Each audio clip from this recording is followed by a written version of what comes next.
O maior desejo de Deus sempre foi habitar com os seres humanos. O maior desejo de Deus sempre foi conviver com suas criaturas. Eu quero agradecer você pela sua presença e neste momento iremos dar início ao estudo da lição de número 4, que vem com o título Um Lugar para Mim. Quero pedir você nesse momento para que você possa abrir a palavra do Senhor no texto-chave, Êxodo capítulo 25. A lição nos pede para lermos todo o capítulo, mas eu quero ler com vocês os versículos de número 8 e 9.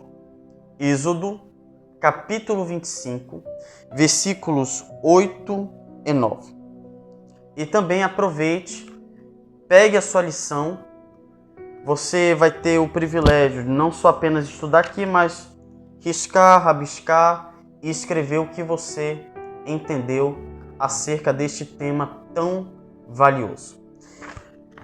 Êxodo, capítulo 25, versículo 8 e 9, nos diz o seguinte: E me farão um santuário, para que eu possa habitar no meio deles, segundo tudo que eu te mostrar, para o modelo do tabernáculo e para o modelo de todos os seus móveis, assim mesmo o fareis.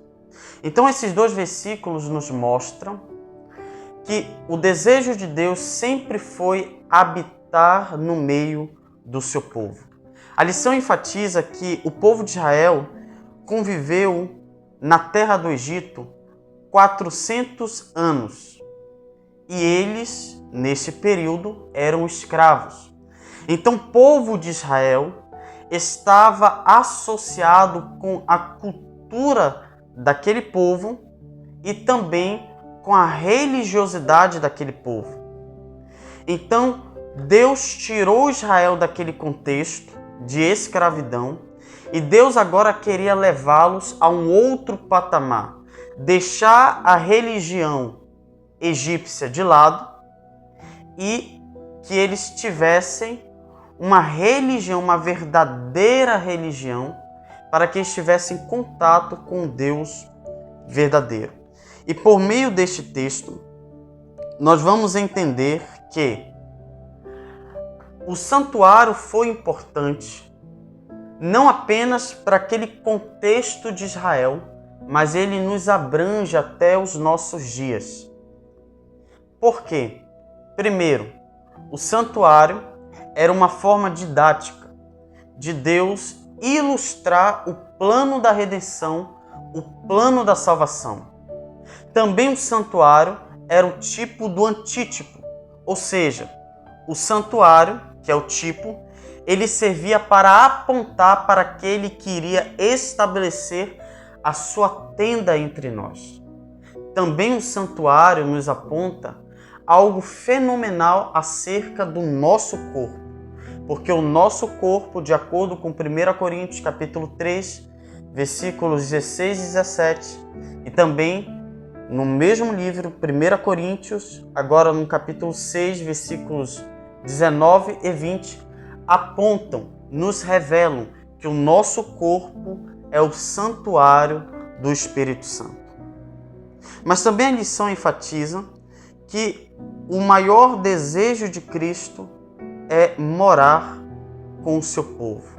E a lição diz que o objetivo de Deus pedir para que Moisés erguesse um tabernáculo era porque Deus queria reconstruir a vida espiritual do seu povo. E é interessante que qual é o contexto dessa passagem? Primeiro, Deus havia dado a Moisés os 10 mandamentos, o decálogo, aonde neste decálogo havia instruções acerca de como os israelitas deveriam viver. Também Deus deu leis sobre como os senhores deveriam se comportar com seus escravos, como eles deveriam lidar com seus escravos, com os seus servos, também com os seus animais. Deus deu leis acerca de como lidar com suas propriedades, como administrar justiça e como guardar os sábados e os dias de festas religiosas. Dentro desse contexto, Deus pede para que Israel pudessem erguer um tabernáculo, construir um tabernáculo. Isso me chamou muita atenção.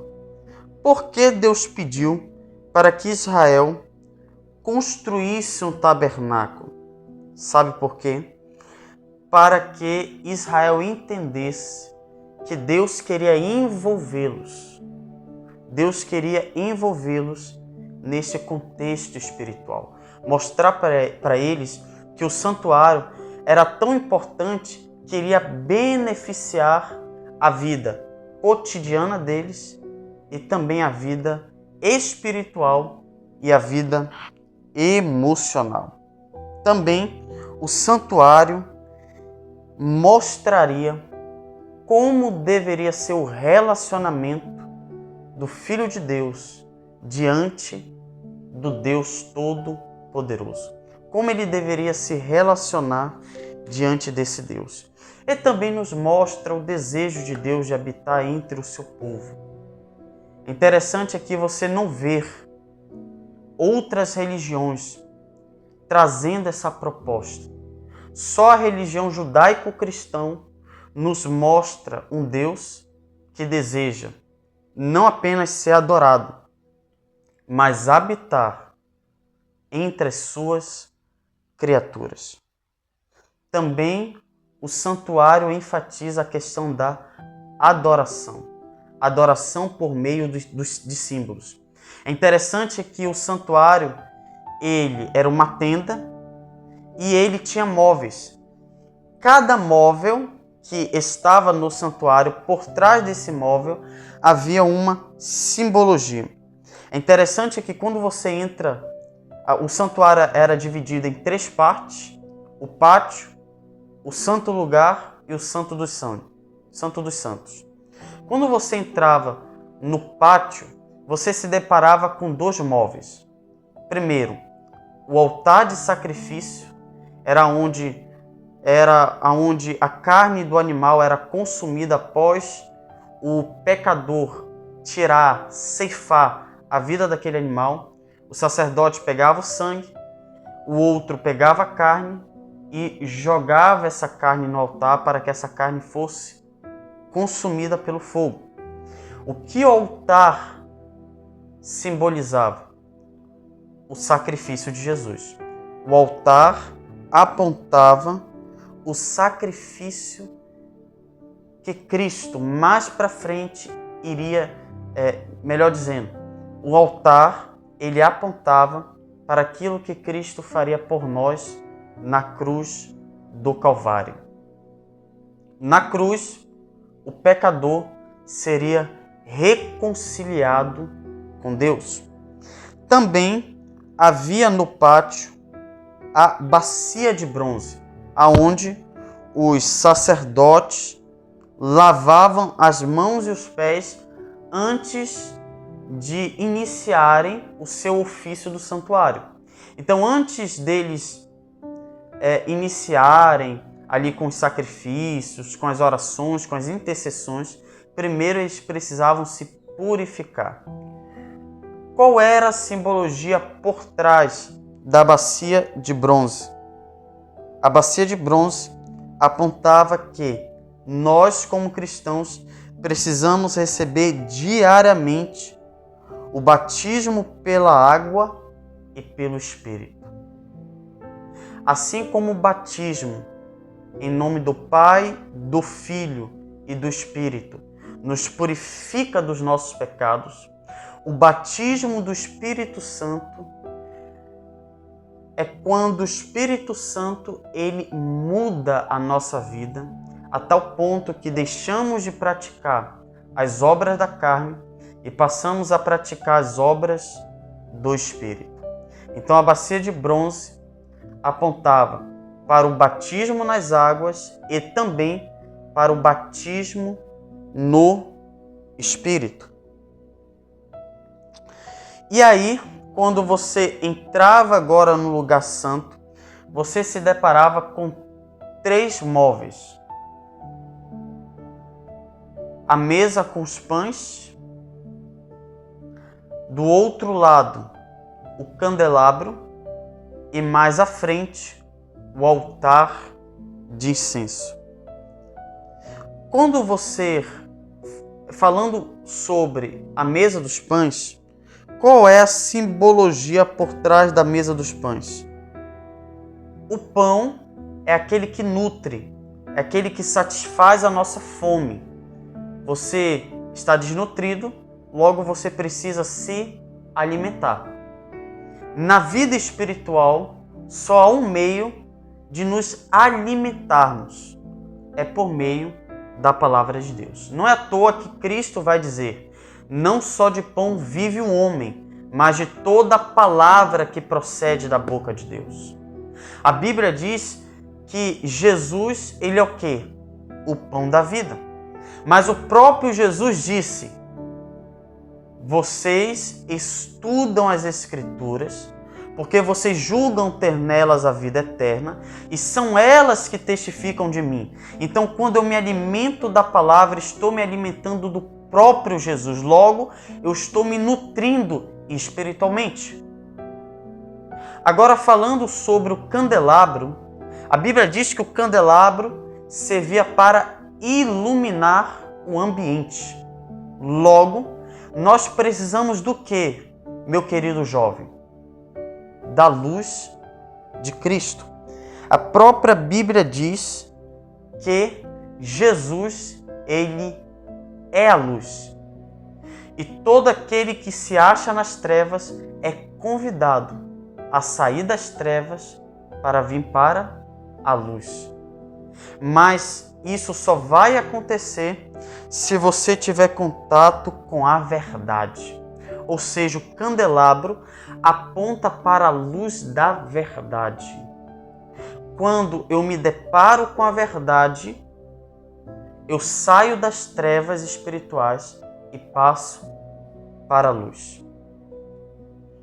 Interessante é que a luz não apenas aponta para Cristo, mas também aponta para a obra também do Espírito Santo. E o altar de incenso? Para que servia o altar de incenso? O altar de incenso era onde era derramado ali um pouco do sangue e alguns aromas. E era no altar de incenso que o sacerdote intercedia pelo pecador que havia cometido o pecado. Ou seja, qual é a simbologia por trás do altar de incenso? A simbologia do altar de incenso aponta para a intercessão de Cristo, que se mistura com as orações do povo de Deus. E aí, quando você entra no lugar santíssimo, você se depara com a Arca da Aliança. E o que a Arca da Aliança representava? A presença de Deus. Quando você vai para o Novo Testamento, 1 Coríntios capítulo 3, versículo 16 a 17 nos diz: vocês não sabem que o vosso corpo é o santuário do Espírito Santo e ele está em vós? Aquele que destrói o santuário, Deus o destruirá. 1 Coríntios 6, 19 e 20. Vocês não sabem que o vosso corpo é o santuário do Espírito Santo, que sois vós, e que fostes comprado por alto preço. Portanto, glorificai a Deus em vosso corpo. Ou seja, a Arca da Aliança nos aponta para a morada da glória de Deus, a presença de Deus na vida do pecador. Ou seja, após a morte de Cristo e também da sua ressurreição e ascensão, após esses eventos, o Espírito Santo ele é derramado e nós nos tornamos, melhor dizendo, a morada do Deus Todo-Poderoso. Mas por que o santuário é importante? Porque o santuário nos traz cura. É interessante que Deus, por meio do santuário, ele queria levar o israelita a receber a cura física, a cura mental e a cura espiritual. O santuário, no Antigo Testamento, servia como um lugar de refúgio. Todo aquele que tinha uma doença, ele ia até o santuário para clamar a Deus pela cura. O santuário era o refúgio emocional. Quando você se sentia triste, angustiado, deprimido, você deveria ir para onde? Para o santuário. E se você quisesse receber a restauração espiritual, você precisava ir aonde? Para o santuário. Hoje, não temos o santuário na terra. Mas a Bíblia diz que há um santuário no céu. E quando você tem em mente que há um santuário no céu e que o nosso Senhor atua como sumo sacerdote, qual é o convite de Deus? Abra sua Bíblia em Hebreus capítulo 4. Hebreus capítulo 4. Veja o que o apóstolo Paulo vai nos dizer. Hebreus capítulo 4, versículo 14. Em diante nos diz: Tendo, pois, a Jesus, o Filho de Deus, como grande sumo sacerdote, que penetrou os céus, conservemos firmes a nossa confissão. Então Paulo nos alerta que Cristo Jesus, ele é o nosso sumo sacerdote e ele penetrou nos céus. Versículo 15. Porque não temos sumo sacerdote que não possa compadecer-se das nossas fraquezas. Antes, foi ele tentado em todas as coisas a nossa semelhança, mas sem pecado. E o que nós precisamos fazer? Quando temos a consciência que o nosso Senhor e Salvador Jesus Cristo, neste momento, atua como sumo sacerdote no santuário celestial, o que precisamos fazer? Versículo 16. Acheguemo-nos, portanto, confiadamente junto ao trono da graça, a fim de recebermos misericórdia e acharmos graça para socorro em ocasião oportuna. Ou seja, meu jovem, eu não sei quais são os pecados que você tem cometido. Talvez eu esteja falando para um jovem, ou para algum irmão da igreja, ou para alguma pessoa que está assistindo este vídeo, que está longe dos caminhos do Senhor, que abandonou os caminhos do Senhor, que perdeu o primeiro amor. Talvez eu esteja falando para um jovem que não sente mais vontade nas coisas de Deus. Talvez eu esteja falando para algum jovem que cometeu um pecado tão severo que sente nojo a tal ponto que vem dúvidas na sua cabeça, e essas dúvidas são: Deus não me perdoa, Deus não me ama, Deus não cuida mais de mim. O que Paulo nos diz? Acheguemo-nos, portanto, confiadamente junto ao trono da graça, a fim de recebermos o quê? Misericórdia. Misericórdia. E também graça em socorro para a ocasião oportuna. Eu quero encerrar lendo o comentário da serva do Senhor. Ela vai dizer o seguinte: foi-me também mostrado um santuário sobre a terra, contendo 2 compartimentos. Parecia-se com o do céu, e foi-me dito que era uma figura do celestial.